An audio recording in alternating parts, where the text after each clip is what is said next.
Good morning. যিহেতু আজি দেওবাৰ, লৈছোঁ আৰু এসাঁজ, যিহেতু খোৱা ঘৰ লোৱা দেওবাৰ বুলি এসাঁজ খাম আৰু সুখে দুখে সুদাই নিকায় দেই।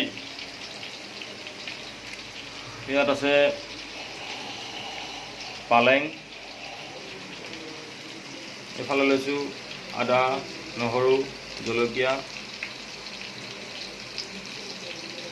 আৰু এইটো যিখন কটাৰী হয় আচলতে, আৰু এইফালে লৈছোঁ বিলাহী অলপ। বিলাহী যিহেতু বহুত দাম, 120 টকা কিলো। এইফালে আছে ধনিয়া পাত, পিঁয়াজ কাটি লোৱা হৈছে।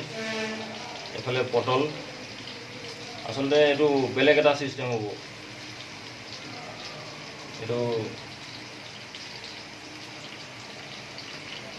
কোনো বৈজ্ঞানিক পদ্ধতি নহয়, তাৰমানে এইটো নিজৰ পদ্ধতি। ইয়াত পটল থাকিব, পালেং থাকিব, লগতে আদা নহৰু আৰু বিভিন্ন ধৰণৰ মা মছলা থাকিব। এইফালে অলপ বিলাহী থাকিব, আৰু এইফালে মাছে ফেৰ ফেৰ কৰি আছে। এইখন মোৰ ট্ৰেখন, মানুহজনীয়ে যৌতুকত লৈ আনিছিলে ঘৰৰ পৰা। মই এইখনতে মাছ ফ্ৰাই কৰি খুব ভাল পাওঁ, আৰু এইটো মাছে ফেৰ ফেৰ ফেৰ ফেৰ কৰি আছে। যিহেতু 440 টকীয়া শ'ল মাছ ফেৰ ফেৰ কৰি আছে।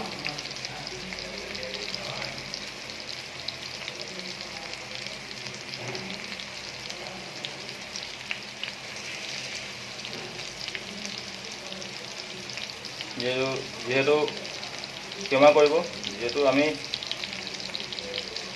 খোৱা ঘৰ লওঁ, সেইকাৰণে খাওঁ আৰু এসাঁজ সুখে দুখে। এইফালে ভাত বনি গ'ল, ভাতনো কি দেখুৱাম আৰু হয়নে। এইফালে ভাত বনি গ'ল, 56 টকীয়া চাউলৰ ভাত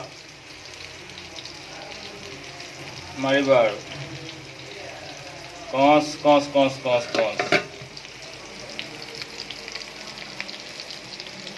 লাহেকৈ খাই বৈ যাম আৰু কেনিবা ফুৰিবলৈ বুলি।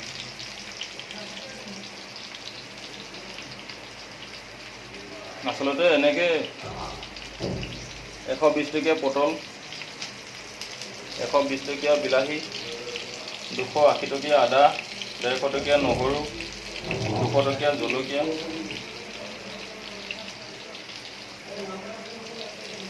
এইফালে আকৌ 440 টকীয়া শ'ল মাছ খাবলৈ অকাত লাগিব। যিকেইটা অকাতৰ কথা কৈ থাকে নাই, সেইকেইটাৰ কাৰণে আচলতে ভিডিঅ'টো আপডেট কৰিছোঁ দেই। এতিয়া হয়তো মোক বহুতে পাগল, মেণ্টেল, মাথা টেকু নাই বুলি ক'ব, হ'লেও মই ভাল পাওঁ যে আকৌ কথাটো সেইটো দেই। গতিকে বৰকৈ বিতৰ্ক নকৰিব আৰু ভিডিঅ'টো লৈ।